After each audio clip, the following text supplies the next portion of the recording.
matuto at magdesisyon na tama.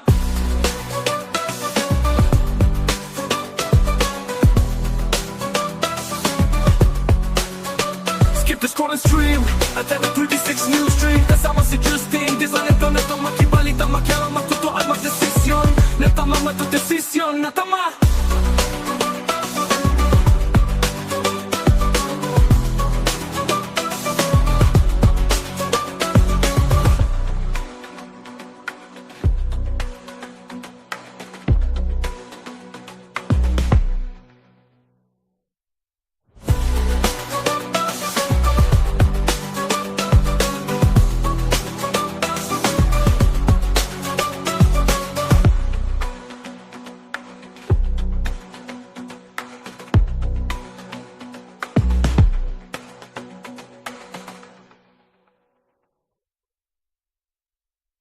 Balitang makatotoanan, balitang mapagkakatiwalaan, balitang may paggagamitan. Skip the scroll and stream at every 36 news stream. Kasama si Justin, di sa neto makibalita, makialam, matuto at magdesisyon. Tama, magdesisyon ang tama, Skip the scroll and stream at every 36 news stream. Kasama si Justin, di sa neto makibalita, makialam, matuto at magdesisyon na tama.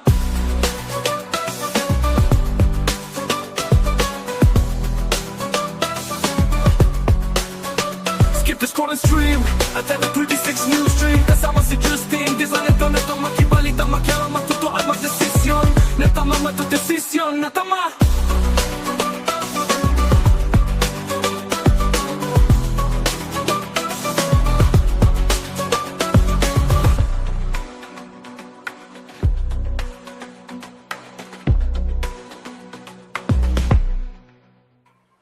Magandang umaga, Pilipinas. Narito ang latest na lagay po ng ating panahon. Ridge ng high pressure area pa rin ang nakaka-apekto sa Hilagang Luzon at dahil dyan suppressed pa rin ang mga pagulan sa malaking bahagi ng Luzon. Kasalukuyan nga base sa ating latest satellite imagery, makikita po natin na maaliwalas ang papaurin sa halos buong bansa at wala pong inaasahang malawakang pag-ulan liban po sa mga localized thunderstorms, lalong-lalo dito sa Kabisayaan at Mindanao. At update naman po sa bagyo na minomonitor natin sa labas ng ating area of responsibility. Ito po si typhoon na may international name na si Sinlaku. Huling nakita yan sa ating latest na analysis. Nakita po yan sa layong 2,385 kilometers silangan ng Central Luzon at taglay pa rin ang lakas ng hangin umaabot sa 165 kilometers per hour near the center at gustiness na umaabot po sa 205 kilometers per hour. At kasalukuyan ng kanyang pagkilos ay pahilaga sa bilis na 10 kilometers per hour. Sa kasalukuyan naman, base sa ating mga pag-aanalisa at projection, nananatiling mababa po ang tsansa na pumasok pa ito sa ating area of responsibility at makaapekto sa anumang bahagi ng ating bansa. Gayunpaman, patuloy po tayong mag-antabay sa magiging updates ng Pag-asa ukol sa nasabing weather disturbance. Para sa pagtayo ng ating panahon for today, bahagyang maulap hanggang sa maulap lamang ang papawuri na inaasahan sa halos buong Luzon, including Metro Manila at even yung mga thunderstorms po. Sa araw na ito ay mababa din po ang tsansa ng mga thunderstorm occurrences. Pagdating naman sa temperatura sa Metro Manila, 22 to 34 ang inaasahan, 16 to 24 sa Baguio City, 24 to 34 sa Lawag, habang 22 to 37 sa Tuguegarao City, sa Tagaytay ay 21 to 32 degrees Celsius, habang sa Legazpi ay 23 to 33 degrees Celsius ang inaasahang magiging agwat ng ating temperatura. So kung mapapansin natin, ilan pa rin sa lugar o malaking bahagi ng bansa ay matataas pa rin ang maximum temperatures o air temperatures na inaasahan sa araw na ito. Samantala dito naman sa Visayas at Mindanao ay bahagyang maulap hanggang sa maulap ang papaurin at posible o may mga tsansa huyan ng mga localized thunderstorms o yung mga pagkidlat, pagkulog, especially sa hapon at gabi. So saan man ang lakad natin sa araw na ito, wag na lamang kalimutang magdala ng payong at mga pananggalang sa mga posibilidad ng panandali ang pagbuhos ng ulan. Sa Iloilo ay 22 to 23 to 33 degrees Celsius ang inaasahang magiging agwat ng temperatura. Sa Baguio ay 25 to 32, sa Puerto Princesa ay 25 to 33, 26 to 33 naman sa Kalayaan Islands, 24 to 35 sa Tacloban, 23 to 33 sa Cagayan de Oro, 25 to 34 sa Zamboanga at 25 to 34 naman sa Davao City. Kahapon nakapagtala po tayo ng 36 degrees Celsius na maximum heat index dito po sa Metro Manila, habang sa Pili, Camarines Sur naitala ang pinakamataas na maximum heat index kahapon na umabot po sa 42 degrees Celsius na nasa danger level ho yan.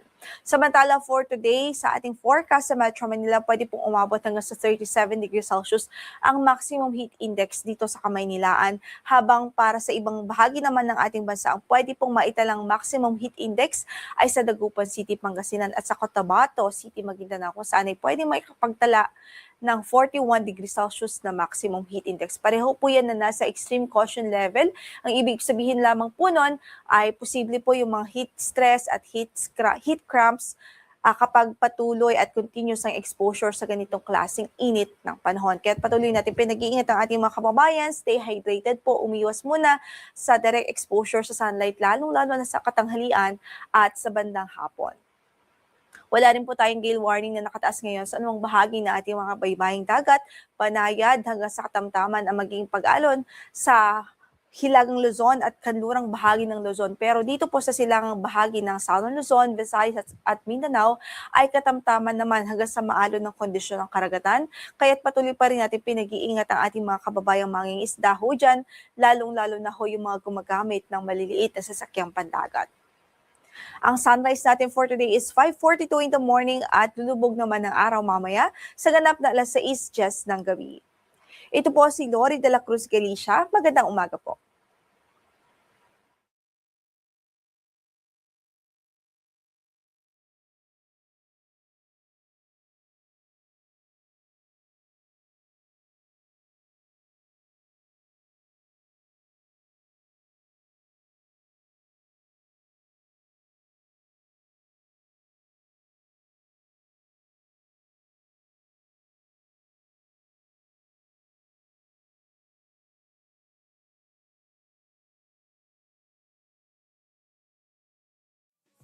Na tama to desisyon na tama.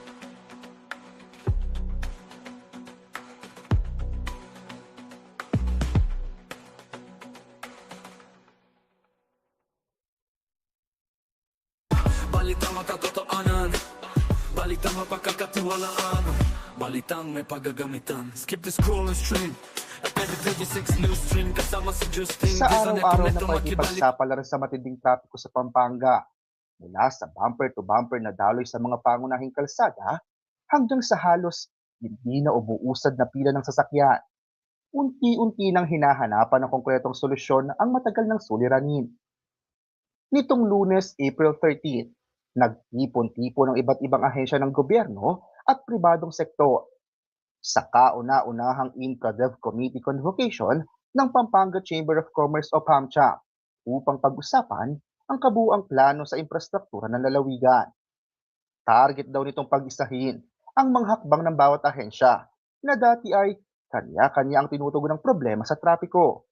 Ayon kay Attorney Christopher Ryan Tan, Director in charge ng Infradev Committee, isa sa mga pangunahing prioridad ng reconfiguration ng Mexico exit ng North Luzon Expressway. Layunin natin na maibsan ang traffic dito sa Kalulut Road na nagko-connect sa Mexico at saka City of San Fernando.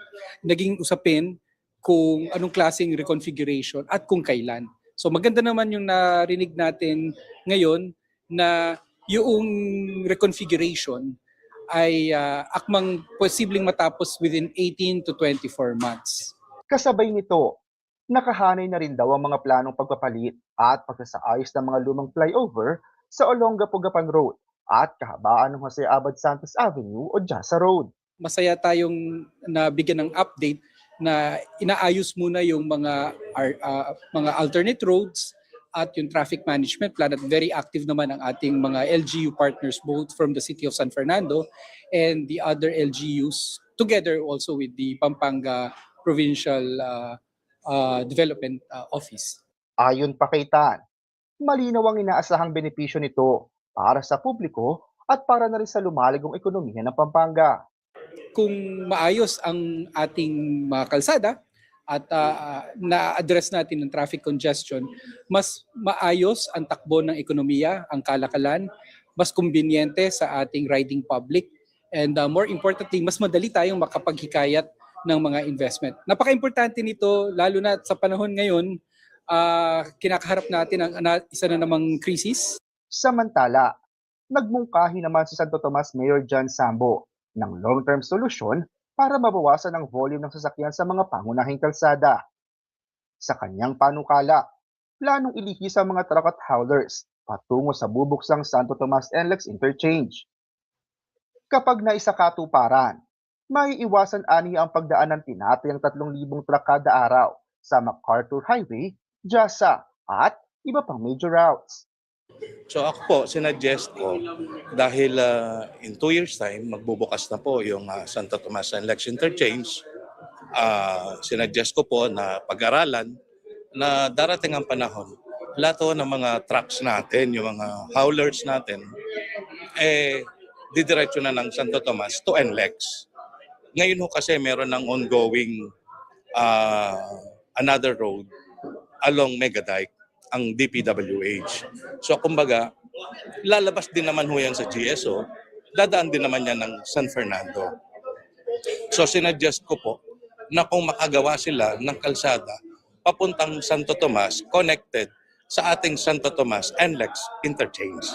So kung maiwasan na ho natin yung 3,000 trucks na yon, palagay ko po magkakaroon ng solusyon ang traffic sa atin. Bagamat matagal nang pinag-uusapan ng mga ganitong plano, tiniyak ng PAMCHAM na hindi na ito mananatili sa papel lamang.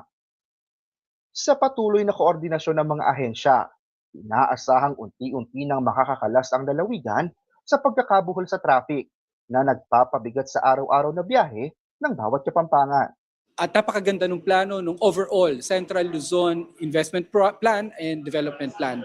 So ang role ng PAMCHAM ay siguraduhin na yung mga pinlano nating proyekto na pag-aralan, na usisa ng maigi, talagang popondohan at hindi lamang siya popondohan, i-coordinate ng nagkakaisang bayan, nagkakaisang probinsya, kahit we belong to different agencies and offices. Raymond Tasoy, CLTV 36 News.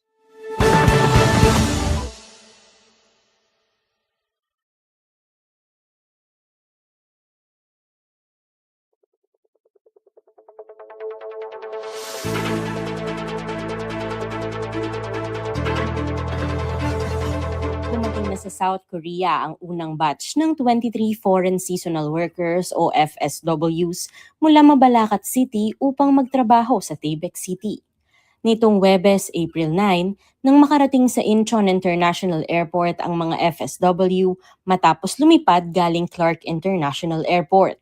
Naging posible ang pagpapadala ng mga manggagawa sa SOCOR kasunod ng pakikipag-ugnayan ng local government unit sa Department of Migrant Workers. Hiniling ni Mayor Jeld Aquino na i-lift ang ban para sa deployment ng mga workers sa naturang bansa. Matatandaan din na Enero ngayong taon nang pirmahan ng Mabalacat LGU at representatives mula Taebaek City ang Memorandum of Agreement o MOA upang tiyakin ang ligtas at maayos na working conditions para sa FSWs. Sa ilalim ng MOA, inaasahang makatatanggap ng sapat na benepisyo ang seasonal workers, kabilang na ang maayos na pasahod at matitirhan. Binigyang diin naman ng alkalde na ipinagbabawal ang anumang koleksyon o salary deduction na ipapataw sa mga seasonal worker. Kasama si Arlene Salonga, Bryce Oracion, CLTV 36 News.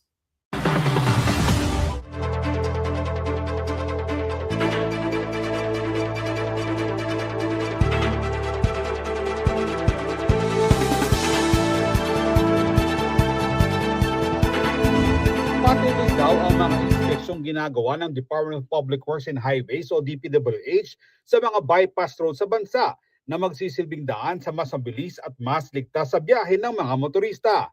personal na binisita ni Public Works Secretary Vince Dizon ang dalawang bypass road sa lalawigan ng Tarlac, ang Estrada Bypass Road sa Capas at ang Concepcion Bamban Bypass Road sa bayan ng Bamban.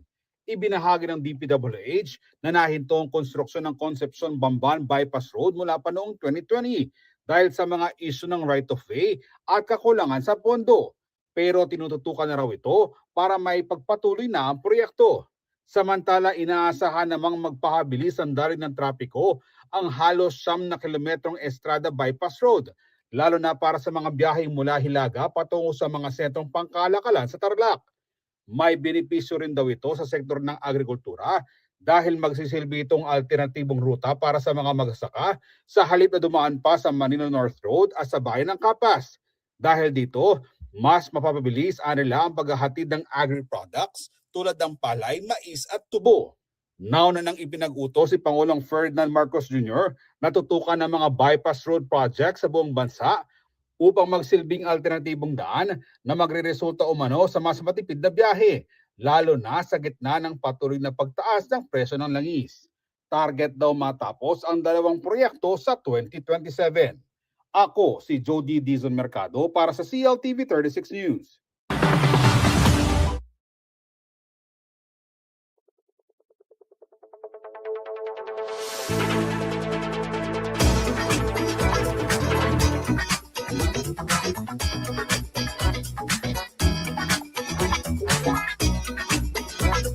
One step closer na sa pagsungkit ng corona ang Kapampangan beauty queen na si Alison Hetland dahil pasok na siya sa top 40 ng Miss Universe Philippines 2026 kasunod ng ginanap na top 40 reveal noong April 11.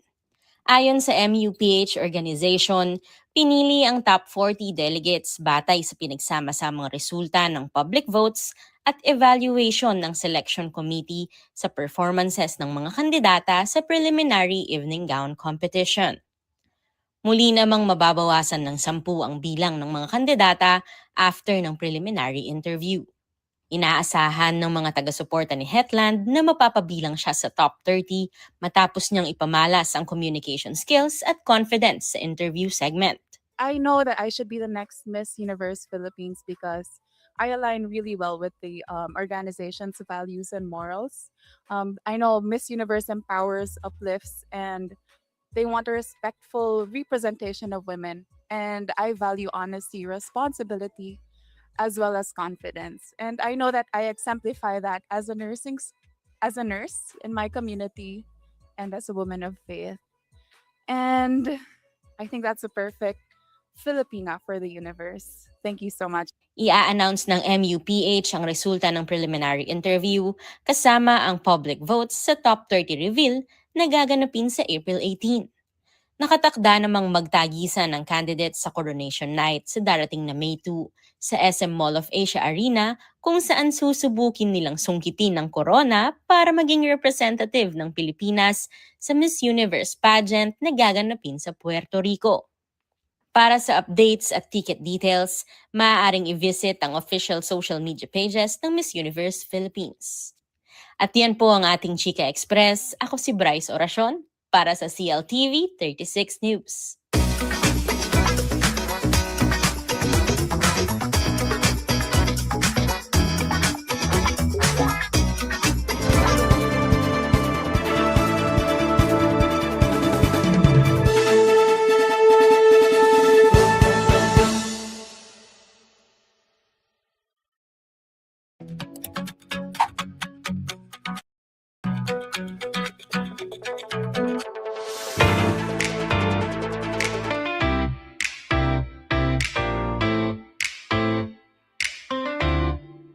As the Burr months begin, it's the time of the year again.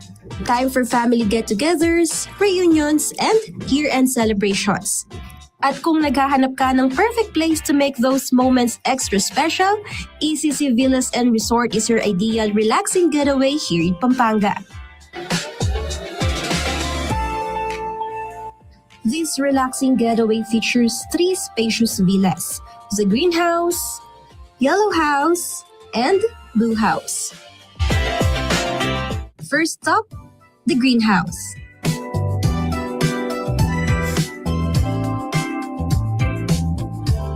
Inside the greenhouse, you'll find 2 cozy bedrooms that are perfect for big groups. Sa baba, there's a room with 2 queen-size beds na super comfy and air-conditioned. Then up in the loft, you've got 4 more queen beds, so there's plenty of space for everyone to relax.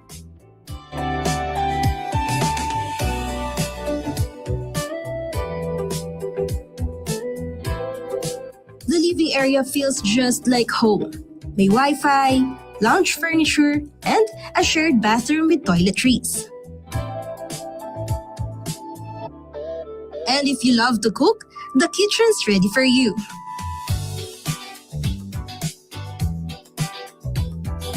And for fun, narito yung kanilang entertainment room. There's a TV with Netflix, a karaoke system, and a cozy tiered seating area. Perfect ito for movie or singing nights.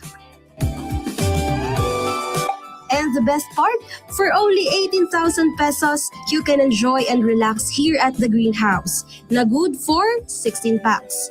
The perfect spot to unwind, bond, and make memories that last.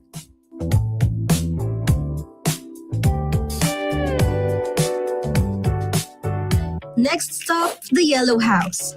Bright, cozy, and perfect for families or big groups who just want to relax and have fun.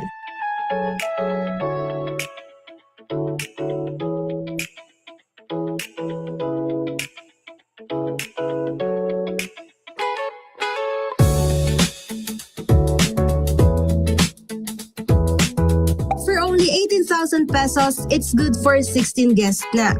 It has 2 bedrooms, 1 downstairs with 2 queen beds, and a loft with 4 more. All air-conditioned and comfy with bathrooms nearby. You'll enjoy a living area with Wi-Fi, a TV with Netflix, and of course, karaoke for those sing-along nights.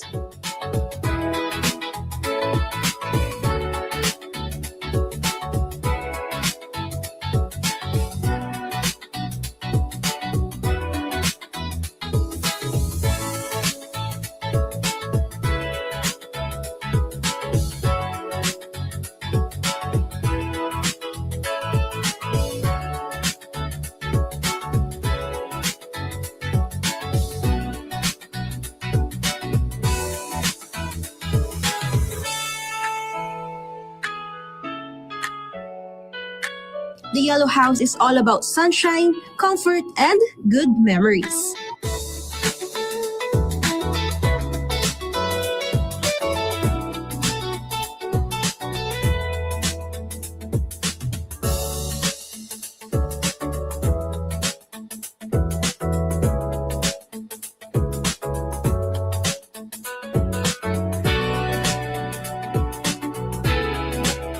And finally, the Blue House. Simple, cozy, and perfect for a quiet retreat. It's good for 2 guests with a queen-size bed, a fully air-conditioned room, and complimentary toiletries for a comfy stay.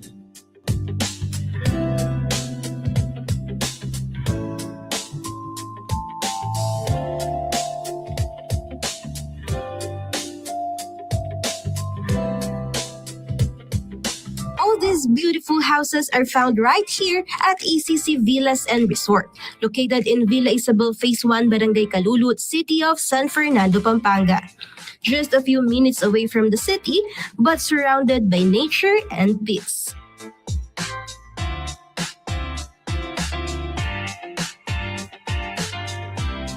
Perfect ito for family getaways, barkada trips, or team outings.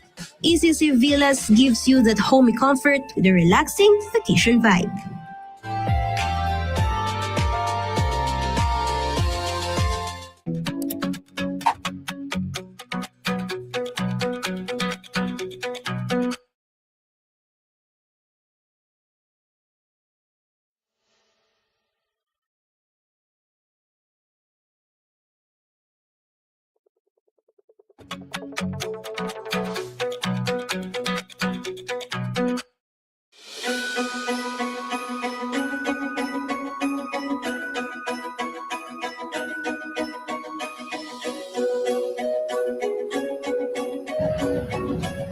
Hi, I'm Julio Serrano. I'm the Assistant Mall Manager of SM City Telebastagan. So actually, we call SM City Telebastagan din the neighborhood mall. So it aligns then with the Eat, Play, and Pamper campaign. We try to keep SM City Talabastagan very comfortable. If you can see naman the ambience of the mall, malalawak yung corridors. So we make sure na this is a place na people can go not only for essentials, but also if they want to celebrate milestones, this is a place where they can do lahat ng yun. We have a very diverse dining mix. So from local picks, casual dining restaurants, and even fast food, we have everything. Hi, I'm Cherry Joy Conanan, Assistant Manager of the Biniri Talabastagan. Si The Biniri po kasi talaga is coffee shop na restaurant na rin po. So, complete meal po tayo dito. Si The Biniri po kasi feel at home po talaga kayo dito. So, at The Biniri po, we give all out of service po. Pag pumunta ba kayo ng SM Talabastagan, don't forget to visit The Biniri para po matikman ninyo yung mga delicious food na ino-offer namin.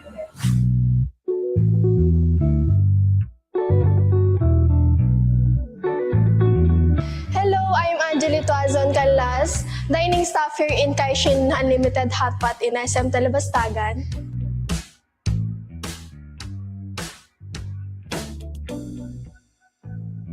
Tinawag po na Kaishin Healthy Hotpot tong hotpot po namin kasi nag-offer din po kami ng mga different vegetable po aside po sa mga balls po namin and mga Korean meats po. So, bali yung mga staff po dito, bali pinupuntahan po each customer para po mag-take order. Then, pinapaliwanag po nila ng maayos po yung menu namin. Then, pet-friendly din po kami dito, ma'am.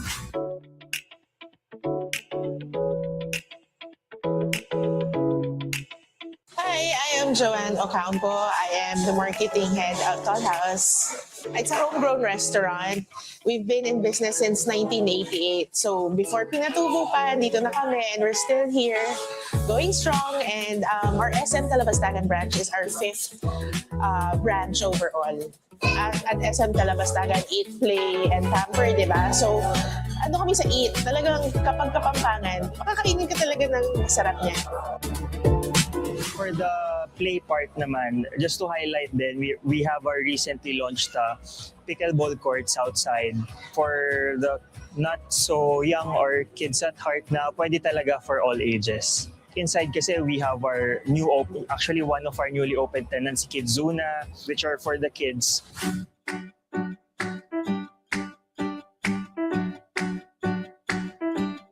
Hello po, I'm Liza Amardizon, Manager Angeli po dito sa Kidzuna, SM Talabastagan. Si Kidzuna po is banding po siya ni parent and ni kid. Ayan, bale kapag pumasok kayo dito sa Kidzuna, ma'am, make sure naman po namin na lalabas sila at babalik dito, lalabas sila na naka-smile at happy.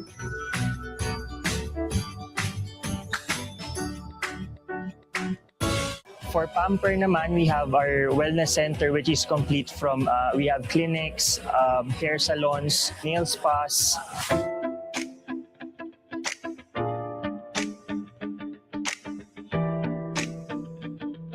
Hi, I'm Jessica Joy Maglaki, the Executive Assistant here at Brianna. So here at Brianna, we help our clients look and feel best through safe and effective treatments. We offer premium services such as our diode and IPL laser hair removal, Pico and carbon laser. We also have a range of facials tailored for different skin needs, perfect for pampering the skin. We also offer packages and promos which you can check in our official Facebook page, Brianna Aesthetic and Wellness Center.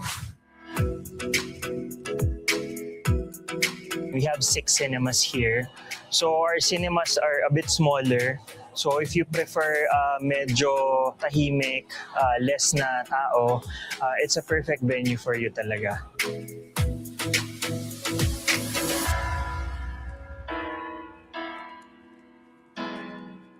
talaga. For SM City Talabastagan, our theme is Golden Christmas. So we've launched this last October. Maaga talaga kami nagla-launch ng centerpiece kasi alam naman natin tayong mga Filipino, pagdating ng Burr months, Pasko na. So we want to keep the mall festive talaga.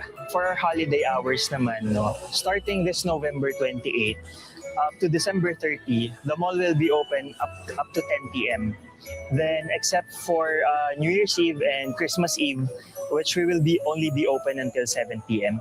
So we would like to invite everyone here at SM City Talabastagan, your favorite neighborhood mall, to eat, play, and pamper. So whether you want to eat, celebrate, or just for everyday needs, this is the perfect mall to visit.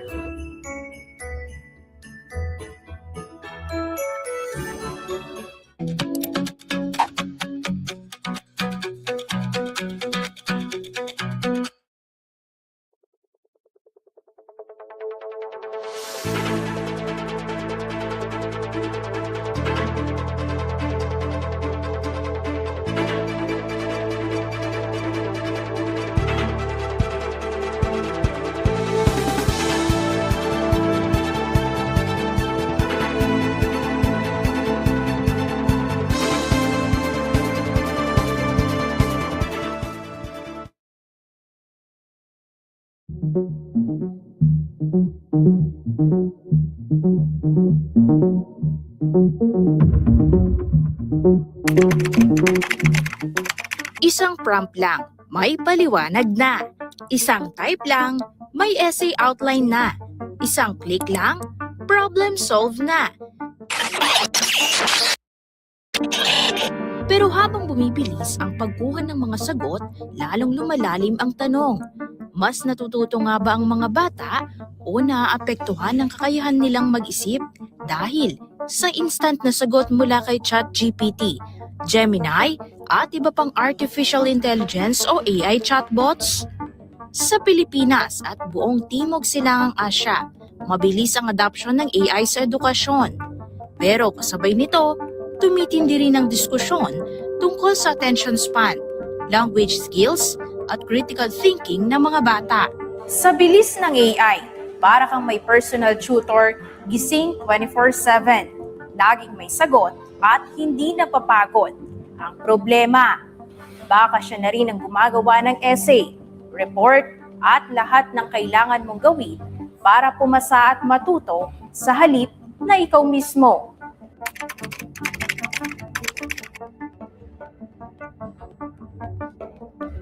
Sa findings na inilatag sa AI Ready ASEAN Research Dissemination sa Manila, 83.4% ng Filipino students at 73.07% ng educators ang gumagamit ng generative AI. Sa mas malawak na ASEAN, 87% ng students ang gumagamit ng AI para maghanap ng impormasyon at 75% para sa writing support. Pero mas mababa sa kalahati ng mga guro ang kumpiyansa sa institutional AI policies at guidelines.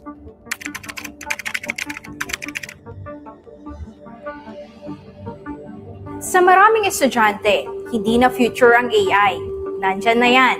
Accessible sa cellphone, sa laptop, sa review notes, sa grammar check, sa summaries, at minsan, sa panic mode tuwing 11:00 na ng gabi at bukas na ang submission. Pero sa gitna ng convenience, may mga kabataang marunong pa rin mag-set ng limitasyon sa paggamit ng AI.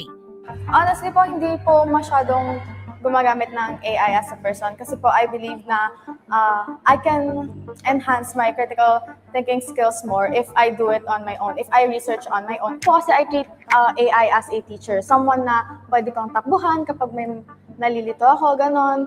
Pero I don't treat it as a tool po na magbibigay talaga sa akin nung sagot na kailangan ko. AI is a tool to guide us, not to do everything for us.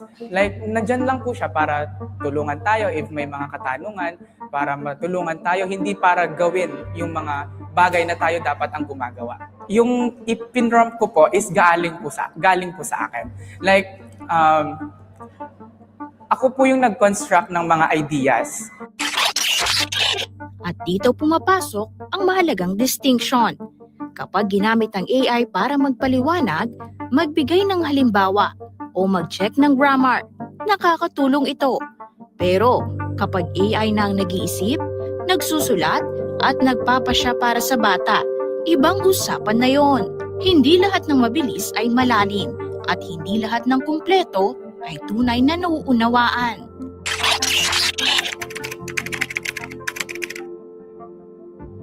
Dito na pumapasok ang pinakamabigat na tanong. Kapag ang bata ay nasanay sa instant answers, humihina ba ang critical thinking?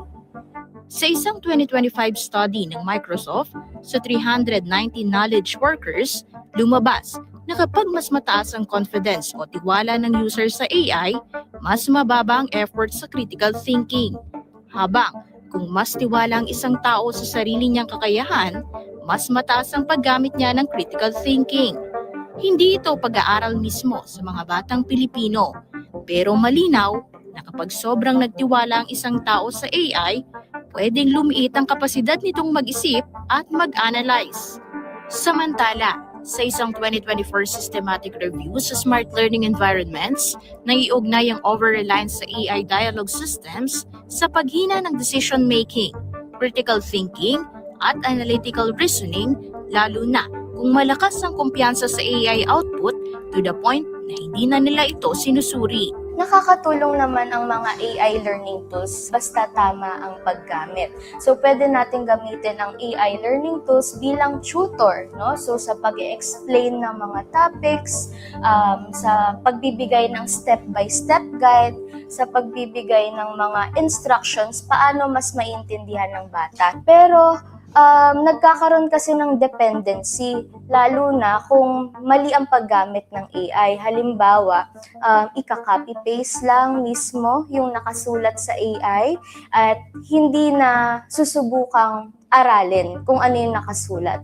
Sa madaling sabi, pwedeng tumulong ang AI sa pagkatuto, pero pwede rin itong gawing shortcut ang proseso ng pagtuklas at pag-iisip dahil lamang sa so-called convenience.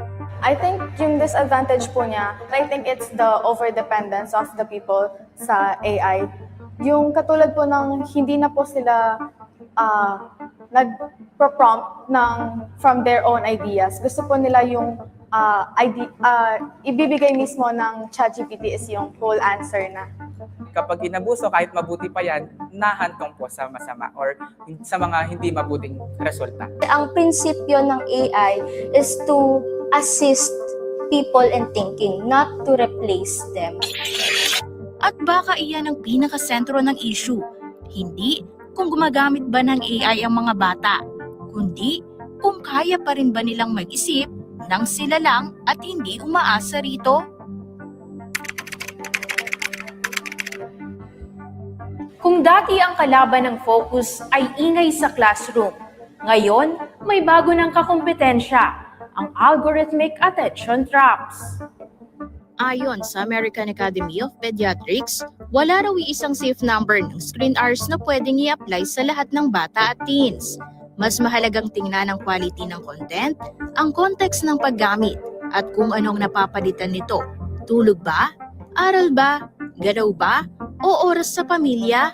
Sa kanilang updated policy statement, binigyang diin na maraming digital platforms ang nakadesign para sa engagement at commercialization. At ang mga feature gaya ng algorithmic recommender systems, autoplay, at intermittent rewards ay pwedeng humikayat ng mas matagal na paggamit. Dahil pag AI, no, so dahil lagi tayo magkakaroon ng scrolling, pa-iba-ibang recommended videos, so yung brains ng mga bata o yung attention ng mga bata, no, nag-iiba-iba din per content. So ang tawag dito ay parang intermittent reward, no, na kung saan hindi natin alam kung kailan magkakaroon ng interesting video para sa atin. Yan. So, ang nagiging effect naman ng passive scrolling sa development ng bata, no, mas nasasanay ang mga bata sa mga fast-paced or short burst videos, no. So, kaya lumiliit din yung kanilang attention span. Basically, para itong jackpot machine ng utak. Isa pang scroll, baka mas interesting. Baka yung susunod, mas masaya. Isa pang scroll, Sulit na!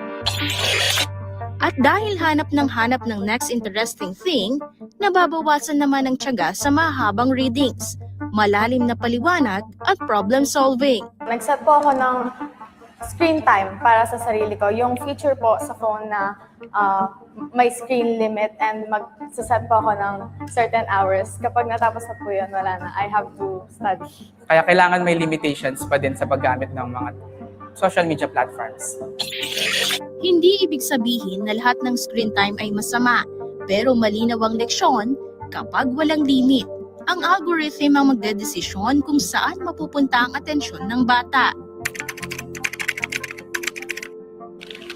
Sa usapin naman ng language skills, doble rin ang mukha ng AI. Sa isang banda, kaya nitong magbigay ng kahulugan ng mahihirap na salita, mag-summarize at mag-check ng grammar. Pero kapag umaasa sa ready-made responses, may panganib na humina ang sariling boses, sentence building at sariling estilo ng pag-iisip. Ginagamit ko po siya mostly kapag nagpapacheck ng grammar, ganun, kung ano ba yung tamang gamitin, yung mga basics na medyo nakakalito po. Mahalaga pa rin yung interactions, yung conversational turns with the parents or kahit na sinong caregiver kasi dito natututo ang mga bata na bumuo ng sentences, maghanap ng mga tamang salita para sa pakikipag-usap, nalalaman nila yung mga social cues. At iyan ang hindi kayang palitan basta-basta ng chatbot. Ang tono, ang emosyon, ang timing, ang totoong pakikipag-usap. Hindi sapat ang batang marunong mag-copy ng magandang English. Mas mahalaga ang kakayahang magpaliwanag sa sarili niyang salita kahit simple, basta malinaw at may laman. Kung mabilis matuto ang mga bata sa bagong apps at tools, nakasasabay kaya ang mga paaralan? Sa opisyal na anunsyo ng Department of Education o DepEd noong January 2026, inilunsad ang Project Agap.ai at sa ilalim nito ay ang AI Ready ASEAN Philippines, isang nationwide training program para sa mga guro, mag-aaral at magulang na target umabot sa hanggang 1.5 milyong kalahok, kabilang ang 1.05 million learners, 300,000 teachers at 150,000 parents. Kabilang sa mga local partner implementers, ang CGPH Incorporated o Cyber Guardians PH. We are getting ready because in our perspective, the adoption of AI and our AI policies is iterative. So we're expecting na sunod-sunod yan lalabas, policies on different niche areas of AI. But apart from that, enhancing our existing policies on curriculum development, on teacher training, we're really expecting that.